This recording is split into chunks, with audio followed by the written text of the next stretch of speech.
غسل میں کتنا فرض ہے؟ تو لڑکا بولا کہ 3. ہم کہے رے باپ تو آپ ہی جڑے تو 3 فرض ہے تو بیٹا بتا دے وہ 3 فرض کی بولے تو وہ لڑکا بولے سنا بالٹی 1 صابن دی تولیہ 3.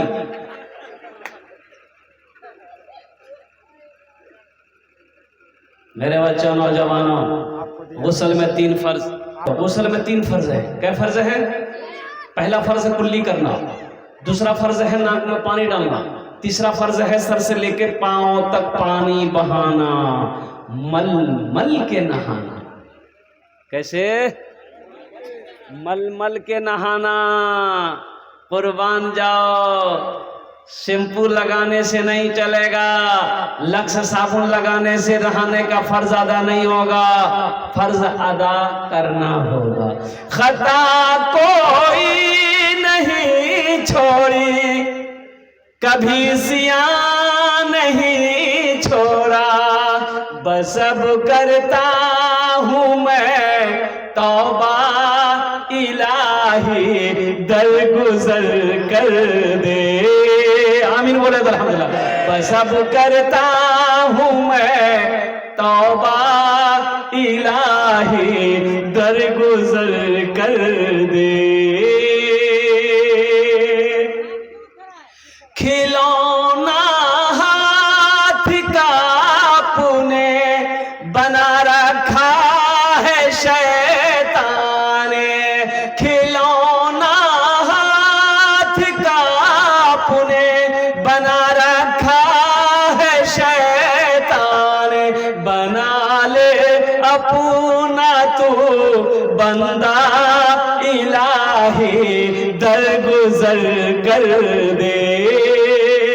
بنا لے اپنا تو بندہ الہی, درگزر کر دے. آمین بولا تھا الحمدللہ. یہ جو شعر میں آپ کو سنانے جا رہا ہوں بڑا عمدہ شعر ہے. تیرے دینے سے مولا تیرا تو کچھ نہ بگڑے گا. اللہ کے دینے سے کچھ بگڑے گا؟ ارے بولو بھائی اللہ کا کچھ بگڑے گا؟ میرے رب کے خزانے میں کسی کمی ہے؟ تیرے دینے سے مولا تیرا تو کچھ نہ بگڑے گا, مگر بن جائے گا میرا الہی, درگزر کر دے. بڑا مجرم ہوں میں تیرا,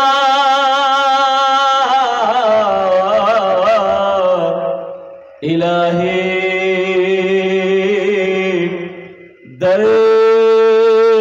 درگزر کر دے. آمین بولیے تو الحمدللہ. بہت تیزی کے ساتھ بچیوں کا مدرسہ ہے, مدرسہ خدیجۃ الکبریٰ للبنات, حافظ و قاری, عامل قرآن, حامل قرآن, عاشق قرآن, قاری قرآن جناب تصور عالم صاحب نے الحمدللہ ثم الحمدللہ ایک مدرسہ چلا رہے ہیں.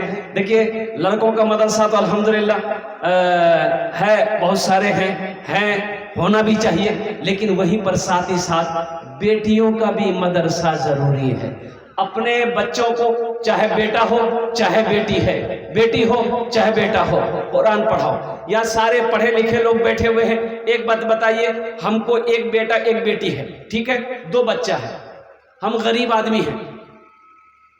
اب میرے پاس اتنا ہی پیسہ ہے کہ ہم ایک ہی بچہ کو پڑھا سکتے ہیں, چاہے بیٹا کو پڑھا سکتے ہیں چاہے بیٹی کو, دونوں کو ہم ایک ساتھ نہیں پڑھا سکتے, اس لیے کہ میرے پاس اتنے پیسے ہیں نہیں. اب آپ لوگ جواب دیجئے کہ کس کو پڑھانا چاہیے, بیٹی کو یا بیٹا کو؟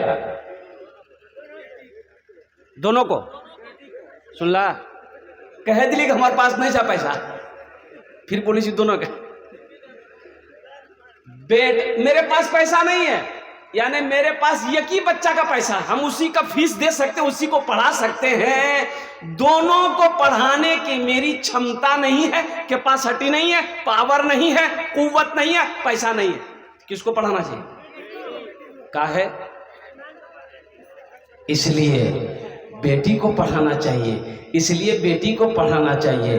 ہمارے بڑوں نے کہا ہے، ہمارے علماء فرماتے ہیں کہ بیٹا کو پڑھاؤ گے، بیٹا پڑھا فرد پڑھا، بیٹا پڑھا فرد پڑھا، ایک آدمی پڑھے گا، صرف بیٹا پڑھے گا۔ اب بیٹی کو پڑھاؤ گے پورا خاندان پڑھے گا۔ سبحان اللہ، بولا تھا ماشاءاللہ۔